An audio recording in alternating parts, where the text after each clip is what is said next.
چاہے وہ اپیل کا حق ہو، چاہے وہ شفافیت کے حوالے سے ہو. ہمیں تو یہ بھی نہیں پتا کہ جن لوگوں کو 2 سال کی سزا ہوئی ہے بنسبت 10 سال کی سزا، اس طرح کی جو پروسیڈنگز ہیں یہ غیر منصفانہ ہیں.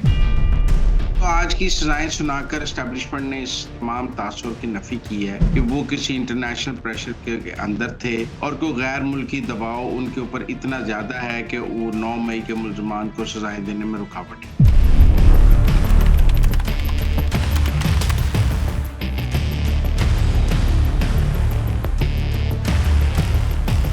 عدالت عظمیٰ کا جو حتمی فیصلہ ہے اس میں تو واضح طور پہ دیا ہوا ہے کہ جی یہ تمام جو سلسلہ ہے یہ غیر آئینی ہے، اور اس میں تو یہ بھی کہا ہے کہ جو آرٹیکل 8.5 ہے، یعنی جو پروٹیکشن ہے بنیادی حقوق کی سسپینشن کے متعلق، اور جو آرٹیکل 10A ہے رائٹ ٹو فیئر ٹرائل، ان دونوں پروویژنز کی روشنی میں ہم ان ملٹری ٹرائلز کو غیر آئینی قرار دے رہے ہیں. یہ اوپن کورٹس نہیں ہیں، یہ کلوز کورٹس ہیں.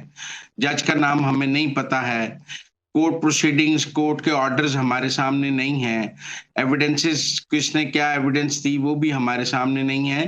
تو لہٰذا اوپن کورٹ اور ملٹری کورٹ کا ایک فرق تو بہرحال رہتا ہے، لیکن یہ بھی پہلی دفعہ نہیں ہے کہ پاکستان میں سیویلینز کا ملٹری کورٹ میں ٹرائل ہو رہا ہے.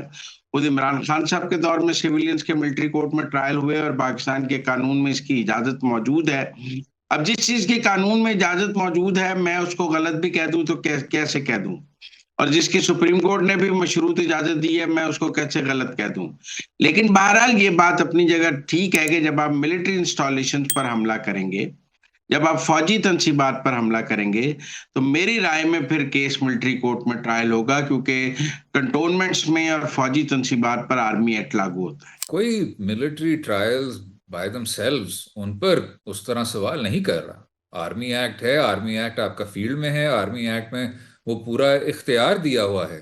بات یہ ہے کہ وہ جو تمام فیصلے تھے ان کے گرد ایک کچھ حالات و واقعات تھے.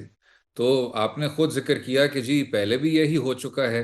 تو وہ جو پچھلی ملٹری ٹرائلز کا سلسلہ تھا وہ تو باقاعدہ ایک آئین میں ترمیم ہوئی تھی، 21ویں ترمیم، جس میں آپ کا جو لفظ تھا وہ یہی تھا کہ جو جیٹ بلیک آپ کے دہشت گرد تھے ان کے خلاف کارروائی کرنی تھی. میرے خیال میں جو تو غیر ملکی دباؤ جو لوگ شور مچا رہے تھے کہ امریکہ نے کہہ دیا، برطانیہ نے کہہ دیا، یورپین یونین نے کہہ دیا، تو اب تو بڑا ہی کمال ہو گیا، اب نہیں کچھ ہو سکتا. تو ان کو پاکستان کی اسٹیبلشمنٹ نے اور حکومت نے جواب دیا ہے کہ ایسے دباؤ کو ہم خاطر میں نہیں لاتے، اور 25 کے بعد ہم نے 60 اور سزائیں سنا دی ہیں. تو ایک تو اس کا پہلو میں یہ دیکھتا ہوں کہ جو پہلا رد عمل تھا اس کا منہ توڑ اور سخت جواب دیا گیا.